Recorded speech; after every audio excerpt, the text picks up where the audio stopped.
சங்கர யோகா மற்றும் இயற்கை மருத்துவமனைக்கு உங்களுடைய அன்புடன் வரவேற்கிறோம். இன்று நாம் பார்க்கவிருப்பது நீர். அதாவது பஞ்சபூதங்களிலே முக்கியமான பங்கு வகிப்பது நீராகும். நம்முடைய பூமி எவ்வாறு 2/3 பங்கு நீரால் ஆனதோ அதுபோல நம்முடைய உடலும் நீரால் ஆனது. ஆகவே நம் உடலை நீரால் சுத்தப்படுத்த வேண்டும். அதான் வள்ளுவரே புறந்தூய்மை நீரால் அமையும் அப்படின்னு சொல்கிறார். நம்முடைய உடல் வெளிப்பக்கமாக அங்க அவயங்களை சரி செய்வதற்கு நீர் தான் பயன்படும்.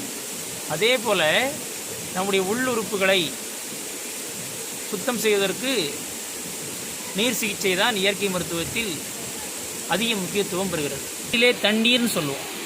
தண்ணீர் என்பது அப்படின்னா இயற்கையில் குளிர்ச்சி. தண் என்றால் குளிர்ச்சின்னு பொருள், நீர் என்றால்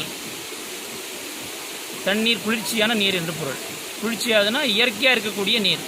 அதிக அளவில் ஃப்ரிட்ஜில் வச்சதோ அல்லது அதிக அளவில் குளிர்ந்ததோ கிடையாது. அது இயற்கைக்கு மாறான நீர். சாதாரண நீரை வடிகட்டியோ எளிமையாகவே குடிக்கலாம். அதுதான் நம்முடைய உடலுக்கு உகந்த நீர்.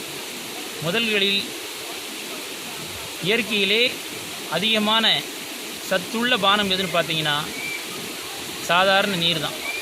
அந்த நீரை அதிகமாக தாக எடுக்கும் பொழுது ஏதாவது கூல்ட்ரிங்க்ஸ் குடிச்சு பாருங்கள், உங்களுக்கு தாகமே இருக்காது.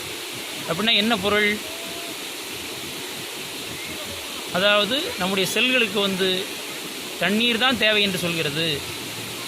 உடனே தண்ணீரை குடிச்சிட்டிங்கன்னா உடனே நம்முடைய தாகம் அடங்கிவிடும். அதை விடுத்து கொக்கோகோலா,